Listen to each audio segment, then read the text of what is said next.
Welcome to class, everyone. So this class will be recorded as usual.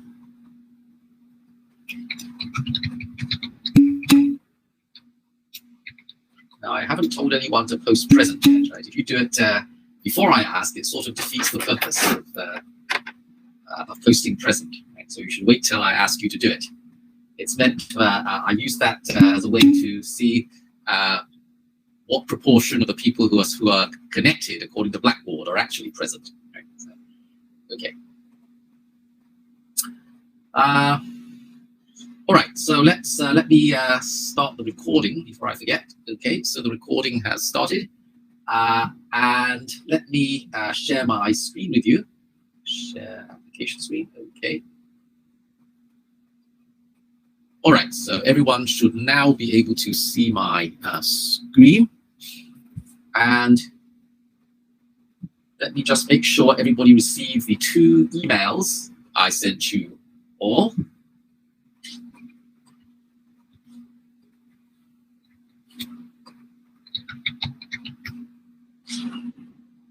So this account CongTY316 is set up like your accounts. So just as you should be doing at least twice a week, I'm going to check email using Alpine. So the 2 emails I'm referring to are email about quick check and the email about solutions to assignment 3. So the email about quick check tells you how you can run some quick tests on your functions. The functions you defined for assignment 3. It basically calls each of your functions with test arguments, and it finds most errors. Right? It doesn't find all errors, but I've been using this for many years now, I think more than 10 years, and it sort of finds maybe 90 or 95% of the errors. If it doesn't find any errors, that doesn't actually mean that your functions work in all cases, but it means your functions work most of the time. And I actually mention here that if quick check finds no errors, then you can safely assume you'll get at least 85%, but you're actually quite likely to get at least 90%. But there are some conditions here. This does not apply if you didn't follow my indentation and spacing guidelines. Now, I don't mean that if there's one line in your file where there's an extra space, then I wouldn't worry about that, as long as it's just a 1 line, right, or even 2 lines. What I mean is where there are a lot of lines that are indented wrongly. Okay, so I actually use a program that's quite similar to quick check. It's a sort of slightly more complicated program to automatically test your functions, and then I will take a quick glance for a small number of seconds, usually less than 5 seconds, just to see that you're complying with the indentation and spacing guidelines. And surprisingly often, I wouldn't expect to see this at all, but actually what I found in previous semesters is that a substantial number of students seem not to have made any serious effort to follow those guidelines, right? So if you're such a student, be aware that you can expect to lose points if you have not been following the guidelines. Okay, so these are the indentation and spacing guidelines here, right? So if you made an effort to follow all of these lines and you checked, and then there's one line where you forgot to remove an extra space, then I wouldn't worry about it, right? But when I look at it, that the impression I get is that really you haven't been checking some of that. If there's one rule that you've consistently not followed, for example, if all your function definitions look like this, with the opening parenthesis here lining up with that one, right? Then clearly you haven't made an effort to follow that rule. Okay, so that's a significant error, right? So make sure you look at each of these rules and make sure you've made a significant effort to follow the rule in all cases. The same rules apply to assignment 4. Assignment 3 is actually only worth half a point. One important purpose of assignment 3 actually is to give people practice in submitting and to give me an extra opportunity to remind people of things like the indentation and spacing rules, because the most you can lose for assignment 3 actually is half a right? There's not so if for some reason you didn't follow the rules, it's not a disaster, but the same rules will apply for assignment 4. Assignment 4 counts more, and also for assignment 5, which will count even more. You won't get grades back because, as I mentioned, I don't know if you still remember this, assignments will not be graded before their late submission deadlines, right? I hope you remember reading that, but if not, then maybe you want to reread this. Remember, page 3 was one of the pages everyone was supposed to read, right? So assignments will not be graded before they're late. So I only grade things once, and it will be the final version that gets graded. And so I do that after the deadline for late submission in December. Okay. However, as I just mentioned, you get if quick check finds no errors, you can safely assuming you didn't make all these other mistakes, which there's no reason for anybody to make. I mean, as the indentation and spacing guidelines, that you're supposed to follow this. You can assume you'll get at least 85%, and probably you'll get at least 90%. Okay, a quick check finds most errors. So the program I use, automatically checking your functions, doesn't do many more tests than quick check. So basically, it's so you're likely to get quite likely to get at least 90%, and I think you can safely use that. I can't remember any case where a student submitted a file and quick check found no errors, and it turned out they got less than 85%. That's assumed that I'm only counting those students who followed the indentation and spacing guidelines and who complied with the requirements stated on the very first page of the assignment document. Right. So there are all these rules that students are expected to follow. Right, on page 1 here, including lots of rules in red. So, of course, if I tell you in red, you're supposed to have a comment like this, and you don't, then, well, then you haven't done what you're expected to do, right? So anything that's in red, you should have read at least twice. If it's in black, since it's in boldface, but anything else you should read at least once, right? If it's in red, you should read it at least twice. All right, so, and another error, which I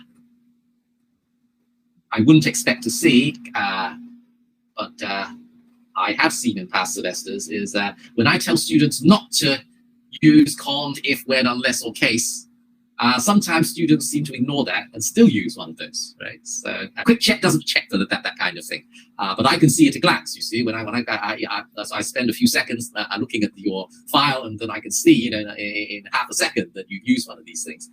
So that's bad. Even if quick check says your function is correct, it's still incorrect because you use one of these things. And another thing that everyone must remember is that you must program in a functional style, right? Program in a functional style without using setf. And I also sent you an email about this. I wrote a paragraph in one of my emails. In Tuesday's email, you'll remember right at the end, it says note here, right? So this is warning you about some things you must not do, like using setq or read or write or format or using a loop. So if you did any of those things, then even if quick check doesn't find an error, the function that used any of those things is still incorrect. Okay, so I presume you've read this note, but if you didn't, be sure to read it, because while this is just refers to assignment 3, the same will apply to assignment 4. As far as not using these things are concerned, right, and not using loops. So make sure you read this paragraph carefully if you haven't done so already. Right. So this is from my email of last Tuesday. Right. So so that's quick check.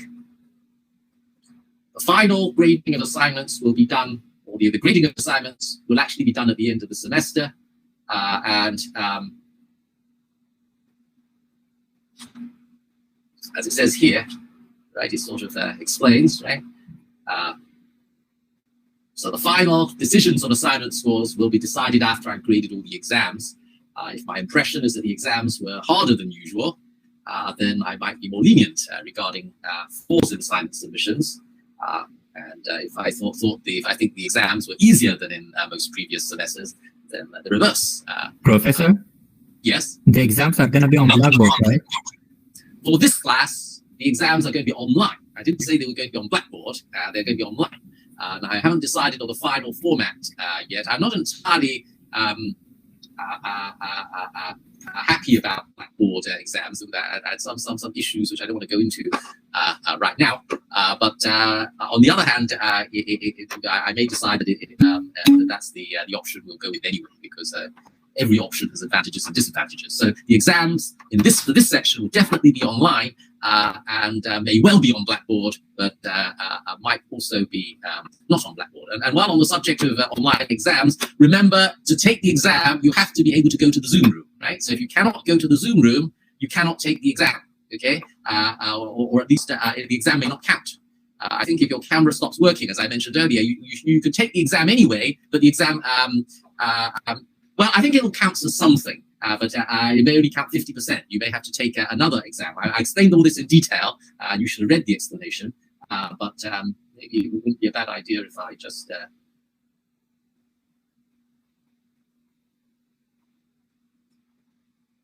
So there's this...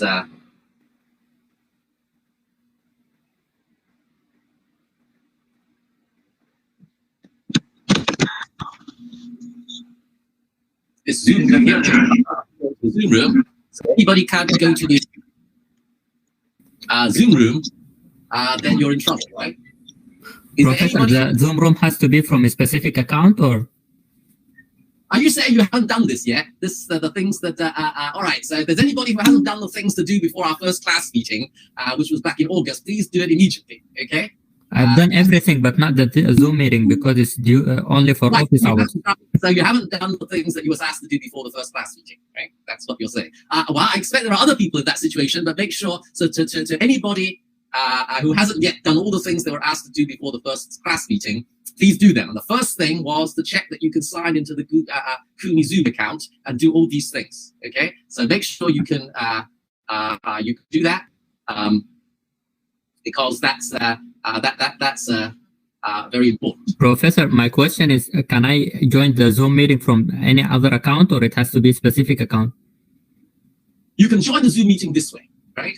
You might be able to join in a different way, but I don't want to guarantee that, right? Because I'm assuming everybody has tested that method. That's the method I've tested, and so that's the only method that I guarantee, okay? And I'm assuming everybody else has tested it, but there may be some people like you who haven't tested it yet.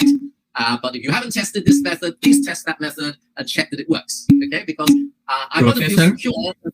Yeah? Yeah, I'm still having trouble with my email. I tried to do this, but it's sent... Well, can you please get help from the department? Show them these instructions, and please make sure you can join the Zoom room, okay? Because this is, so tell them you've been trying for weeks, and you still can't do it. So they will help you. Go to the help desk, okay? Then go to the help desk. Okay. It's essential. So if go to Zhu Yi Wong, right, the person who is supposed to help you with Zoom issues. She told me that if any students have Zoom issues, then she can often help. So Zhu Yi Wong, you know you know Zhu Yi, right? She's the person on page 5 of the first day announcements document, and she may direct you to the help desk. Okay. She can't solve the Is problem. the school open in person, Professor? Like, can I go in person to check my email? I don't know. So I can't help you anymore beyond this, right? If these instructions don't work for you, go to the. You can see go to the virtual office and see if that works. Okay, you can email her. Yes, that's one way. Or you can see her in the virtual office quite often. But she may refer you to the help desk if it's some bigger issue, right? So please do that. Because you do need to be able to join the Zoom room to take the exam. So I don't really want to spend more time on this right now, but just in case there's anyone else who hasn't done this yet, so all the things on the 316 to do slides you should also have done, right? If there's anything else here that you haven't done, right, then right here, there's this, right? So just make sure you've done all these things, all right?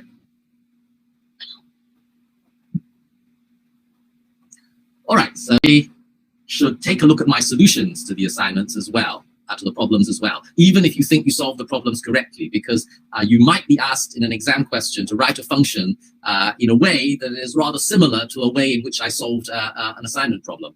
And you might be asked, the question might be phrased in such a way that you have to do it that way. It might be a fill in the gaps question, for example. So make sure you study my solutions, understand how my solutions work. And another advantage of doing that is that my solutions are written in Scheme, right? So that will give you practice in reading Scheme code. Okay, so be sure to take a look at my solutions, even if you think you solved all the problems correctly yourself.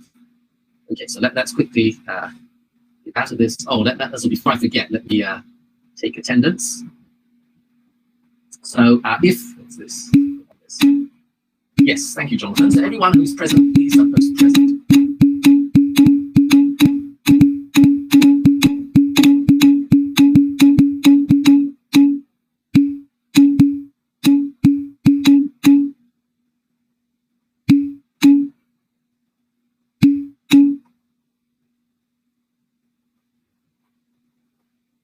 Okay, I think that was just checking this email to see if it was something I forgot, but not. Okay, so let's just make a copy. And one more person. 2 more people. Anyone else? Is there anyone who hasn't posted present?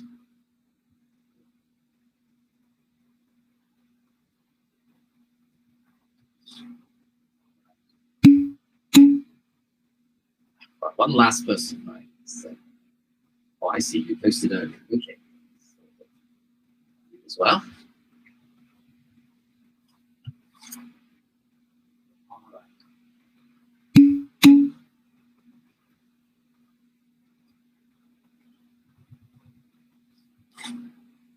Okay. So let's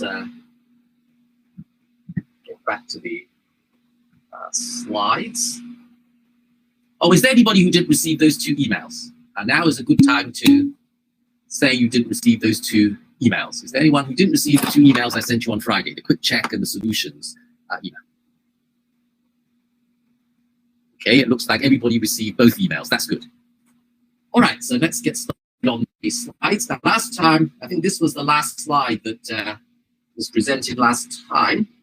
So we defined a recursive length of function. The argument of the function is a list, and the function returns the length of the list, the number of elements in the list. So now we are going to define another recursive function, but this time the argument is going to be a non-negative integer.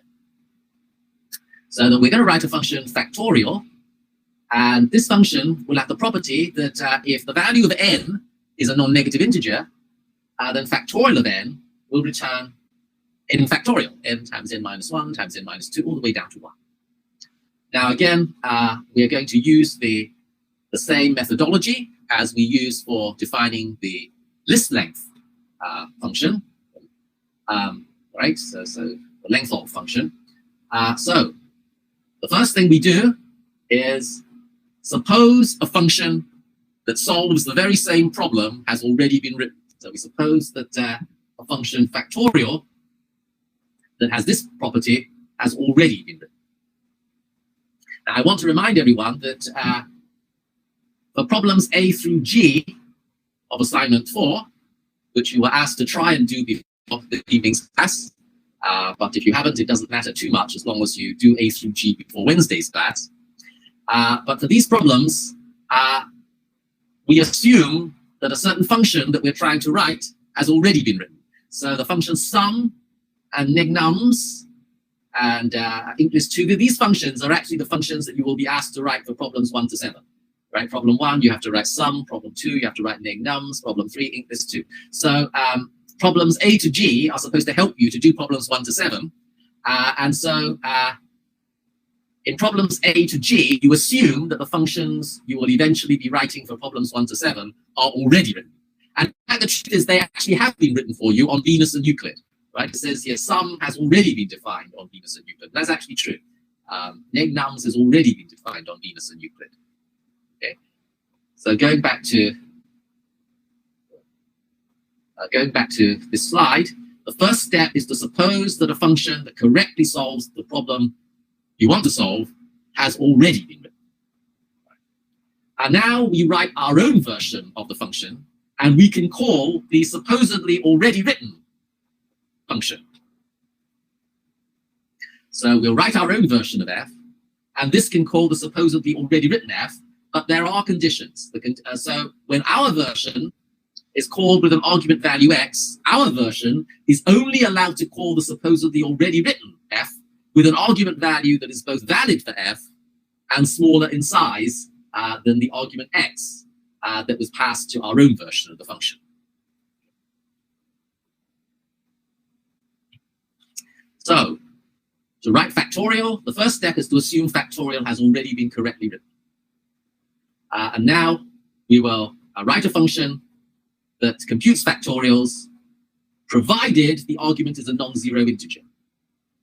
Now, if the argument is 0, then this is not going to be satisfactory because we're going to violate this argument value that is valid for f and smaller in size condition, right? But if n is a non-zero integer, which means n is at least 1, because we know n is non-negative, right?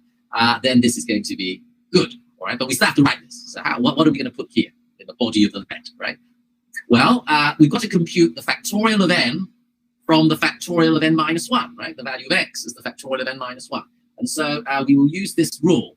N times the factorial of n minus 1 is n factorial, right? For example, 5 times the factorial of 4 is 5 times 4 times 3 times 2 times 1, so that's 5 factorial. So this is an example of this rule. So since x is the factorial of n minus 1, to return the factorial of n, you just need n times x because of this rule here. Like that. Now, one thing to bear in mind when writing recursive functions is that errors occur most frequently with small arguments. So sometimes they can occur with even with large arguments, but it's actually with small arguments that you most often have errors. So it's always good to the argument is a non-negative integer. It's always good to check that your function works when n is 1. All right, so we know n can't be 0 because I just mentioned that. But what about if n is 1? All right, so let's check that. So what we basically need to check is that a 1 times the factorial of 0 is the factorial of 1, right? We want to check that this is true even when n is 1. And it is true, right? Because the 0 factorial is 1, right? If 0 factorial was 0, it would be true. But 0 factorial is 1, right? So therefore, 1 times 0 factorial is 1 factorial. So that check passed, so to speak. All right, but I'm emphasizing this because it's very common for students to write a function that works in most cases, but that is correct for the most part, but not quite right because it doesn't work for n equals 1. And the great advantage of recursion is if you've got a function that fails for n equals 1, it's likely to fail for many larger argument values because when you call the function with a large argument, it calls itself with a smaller argument. So this is a great thing about recursion. So if your function only fails for n equals 1, if you were using iterative code, you might not detect it. But with recursion, you're much more likely to detect that error because if it fails for n equals 1, it's going to fail for a large number of other arguments in many cases. So it might turn out to fail for so you're much likely to detect the error when you test your function. That's one of the strengths of recursion. An error for a small argument value produces errors for much larger argument values, right? So just one tiny error can make the function not work at all. So that's the great thing about recursion. You can the errors have it makes errors more likely to be detected, right? Okay, so I mentioned earlier that if the value of n is 0, then we need to exclude the case where the value of n is 0 because we're calling factorial of n minus 1. So 0 minus 1 is minus 1, so that's not a valid argument for factorial. And also, it's not even smaller in size than 0. Minus 1 is bigger than 0 in size, right? The size of the number is usually interpreted as being the absolute value. So minus 1 is size 1. Which is certainly bigger than 0. Okay, so what are we going to do about the case where n is 0, right? Well, it's very simple. We just add a case, right? Remember what we did for the length of function. So we had the same issue, really. So for the length of function, we had a definition that worked if L is not empty. So we just added a case if null L, right? And now we're going to do the same thing here. So we're going to add a case here if 0p exactly as an add. Very good. So we add this case, it's 0p and 1. And now it works completely. So this is a perfectly correct definition of factorial that works whenever n is a non-negative integer. The only thing is, it assumes that this factorial function has already been written. So if we assume factorial has already been written, then this definition of factorial works. Okay? But how can we write factorial itself without assuming that factorial has already been written? Well, it's very easy. We just rename this function to factorial. Right. So how can we write factorial itself? Answer, we simply rename beta mag factorial to factorial. So we cross out this beta mag, like that. So now we have a definition of factorial that doesn't assume factorial has been written already. And notice that it's not circular, because when you call factorial with an argument of n, factorial calls factorial with a different argument that's smaller. All right, it calls it with an argument of n minus 1. Okay, so there's no circularity here, right? So this definition is completely correct, but it's not as simple as possible. It's not as simple as possible because we're saving the value of factorial of n minus 1 into a variable, and then we're using the variable straight away here. But what's the point of saving this into a variable if we're just then going to retrieve the value from the variable and use it? I mean, why not just compute it when you need it, right? This is like you buy something and you store it in the warehouse, and then you take it out of the warehouse and use it. But why store it in the warehouse? You know, why not just buy it and use it, right? Let's just get rid of the let. Then we don't have to store this value in a variable at all, right? And so that's what you should do. We eliminate the let, all right, which we can do because the local variable x is never used more than once. Now, the local variable x was used twice sometimes, then we wouldn't want to do this. But since the local variable x is only going to be used once, we can just eliminate the let. So we eliminate the let and we replace the x in times nx with the value of x, which is the factorial of n minus 1. So we end up with this, right? So we get rid of this let line, we get rid of this x completely, and we replace it with a factorial of n minus 1. Right? Get rid of this parenthesis here, this one that got crossed out, because that was the parenthesis that matched the opening parenthesis. Well, we got rid of this opening parenthesis, so we have to get rid of one with closing parenthesis. All right. So there we are. So that is the final definition, right? So this is exactly the same as this. Now, let me just say that I've been going through the steps quite slowly because most of you, in fact, possibly all of you, are beginners when it comes to Lisp programming.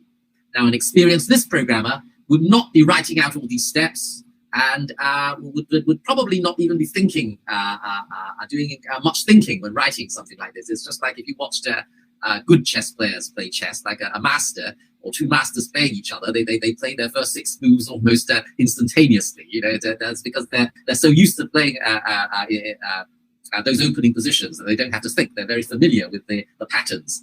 And similarly, an experienced Lisp programmer writing a recursive function like this, not necessarily this function, but some other recursive function that works in a similar way, would be so used to writing that kind of function that they could just write this down straight away in a couple of seconds.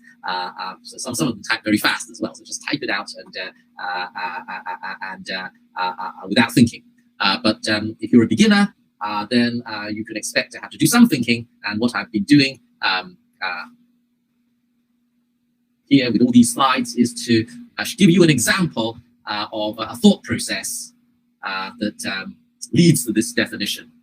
But as you become more familiar with writing recursive functions, you may find that you don't need to do much thinking to write a function like this. Okay. Now, recursive functions of one argument, that is a list or a non-negative integer, can often be written in the way that I've just shown you with length of and factorial. So if we use this way of writing the function, we're going to end up with a function of this form. That's before we eliminate let, which sometimes we will want to do.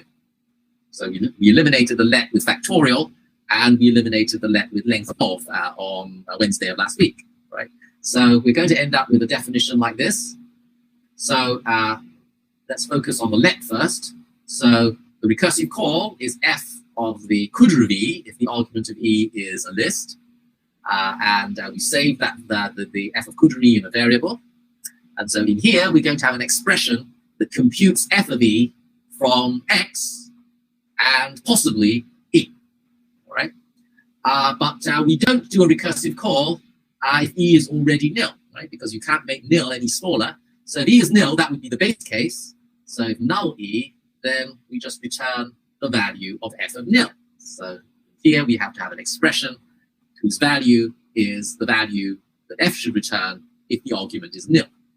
Now, what if the argument e is a non-negative integer? Then we do something very similar, except that the recursive call is f of e minus 1 instead of f of Kudri of e.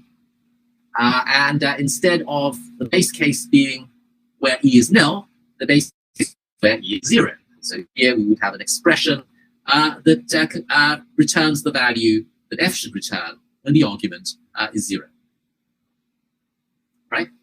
So e is nil, return f nil. In this case, if e is 0, return the value of f of 0. Right? And now we want in this box an expression that computes the value of that f should return, and your expression can use x and can use e as well, but doesn't have to. All right. So sometimes this expression will use the argument e, and sometimes it won't. If we just look back at the factorial function, we can see that the factorial function had a let whose body uses the argument n. All right. So that's like using e here, right? So that's like using e. But if we look at the length of function from last time, Wednesday of last week, you can see that the body of the let does not use the argument, right? It doesn't use the L, it just uses the X. So we certainly expect to use X, but we don't necessarily have to use the argument. Sometimes we have to and sometimes we don't. All right. So let's combine those two to save some space, right? So this is the pattern. And when students come to ask me for help with recursion, which some students do, the first thing I ask them to do is to write out this pattern. Okay, so make sure before you ask for help that you are able to write down this pattern, because that will be the starting point. If students come and ask me for help and they can't write down this pattern, then quite often I say, well, go away for a while and learn this pattern, then see me again after you're able to write